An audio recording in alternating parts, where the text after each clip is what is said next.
అధ్యక్ష, విద్య పైన తెలుగుదేశం పార్టీకి ఎప్పుడు ఒక బాధ్యతగా స్వీకరించింది. మీరు చూస్తే తెలుగుదేశం పార్టీ ఆవిర్భావం తర్వాత 11 డిఎస్సీలు ఏర్పాటు చేసి 1,50,000 మంది ఉపాధ్యాయుల పోస్టులు భర్తీ చేస్తాం జరిగింది అధ్యక్ష. నాకన్నా మీకే బాగా తెలుస్తుంది. దాంట్లో అధ్యక్ష 9 డిఎస్సీలు చంద్రబాబు నాయుడు గారు గౌరవ ముఖ్యమంత్రి గారు నాయకత్వంలో కూడా జరిగింది అధ్యక్ష.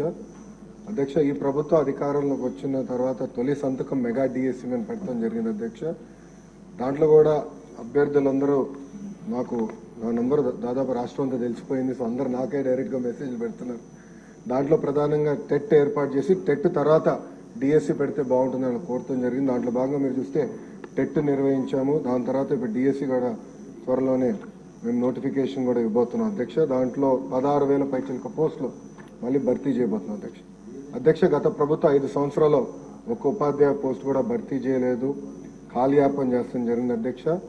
పెద్దలు అన్నట్టు ఈరోజు నిరుద్యోగ యువకులు ఆశతో మన ప్రభుత్వం వైపు చూశారు.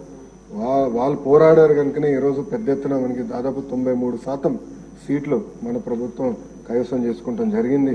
సో ఒక బాధ్యత ఉంది. ఉద్యోగాల కల్పన అనేది ఒక లక్ష్యంగా పెట్టుకున్నాం. సూపర్ 6 మేనిఫెస్టోలో తొలి హామీ 5 సంవత్సరాలు 20 లక్షల ఉద్యోగాలు కల్పిస్తామని, దానికి ప్రత్యేకంగా గ్రూప్ ఆఫ్ మినిస్టర్స్ ఏర్పాటు చేసిన చైర్మన్ గా కూడా గౌరవ ముఖ్యమంత్రి గారు నియమించడం జరిగింది. ఒక వార్ ఫుటింగ్ బేసిస్ పైన ఉద్యోగాల కల్పన ఒక లక్ష్యంగా పెట్టుకుని మన ప్రభుత్వం ముందరికెళ్తుందండి. ఈ సభాముఖంగా ఆంధ్ర రాష్ట్ర ప్రజలు కూడా నేను తెలుపుతున్నా అధ్యక్ష. రాజుగారు చెప్పినట్లు ప్రధానంగా ఏంటంటే ఇక్కడ 2-3 విషయాలు చెప్పారు. ఒకటి, ఎంతమందికి ఇంకా అంటే వేకెన్సీస్ ఎంతమందికి ఆర్డర్స్ అనేది ఇష్యూ చేసామనే దానిపైన ఒక డిస్కషన్ ఉంది అధ్యక్ష. గత ప్రభుత్వం నోటిఫై చేసిన వేకెన్సీస్ 4,534 అధ్యక్ష. దాంట్లో అపాయింట్మెంట్ ఆర్డర్స్ ఇప్పటికి ఇచ్చింది 3,939, అంటే ఒక 600, సుమారుగా ఒక 600 వేకెన్సీస్ ఉన్నాయి.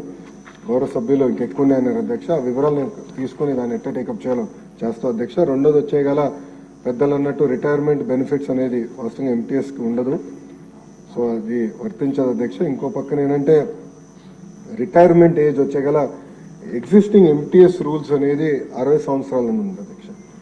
సో అది గౌరవ సభ్యులు కోరారు. అది నేను అధికారులతో చర్చించి మాకు గౌరవ ముఖ్యమంత్రి గారితో రివ్యూ మీటింగ్ అయినప్పుడు అది ఎట్లా టేకప్ చేయాలో అది కూడా డిస్కస్ చేస్తాను అధ్యక్ష. మీరు చూస్తే చాలా స్పష్టంగా నేను చెప్పదలుచుకుంది ఏంటంటే 1998 డిఎస్సీలో 22,542 పోస్టులు శాంక్షన్ అవుతే ఫిల్ అయింది 18,008 పోస్టులు, అంటే పెండింగ్ 4,534 పోస్టులు క్యారీ ఫార్వర్డ్. దాంట్లో 3,939 పోస్టులు ఎంటీఎస్ ద్వారా అపాయింట్మెంట్ అయింది. మిగిలింది 595 పోస్టులు అధ్యక్ష. ఫస్ట్ ఆ నెంబర్ వస్తాం అధ్యక్ష. దెన్ బ్యాలెన్స్ మీరు చెప్పినట్లు ఎట్లా టేకప్ చేయాలో గౌరవ ముఖ్యమంత్రి గారితో చర్చించి టేకప్ చేస్తాం. మీరు అన్నట్టు పాదయాత్రలో కూడా 1998 డిఎస్సీ మెంబర్స్ నన్ను కలిశారు. గత 5 నెలల్లో కూడా ప్రజా దర్బార్లో కూడా నాకు కలుస్తాం జరిగింది. సో సబ్జెక్టు నాకు అవగాహన ఉంది అధ్యక్ష. ఒక పద్ధతి ప్రకారం ఇది ముందలు తీసుకెళ్తాం. ఇది ఇంతేకాకుండా అధ్యక్ష, నిరుద్యోగ యువకులు ఒక హామీ వదలుచుకున్నాను అధ్యక్ష. నేను అధికారులు కూడా నేను చెప్పింది ఏంటంటే అసలు డిఎస్సీ పైన గతంలో ఎన్ని కేసులు పడినాయి, దేనివల్ల పడినాయి, ఎందుకంటే ప్రభుత్వం మనమే మేజర్ లిటిగెంట్ అవుతున్నాం, అట్లా కాదు. గతంలో పడిన కేసులన్నీ స్టడీ చేయండి. స్టడీ చేసి ఇప్పుడు ఇచ్చే డిఎస్సీ నోటిఫికేషన్ పకడ్బందీగా ఇవ్వండి.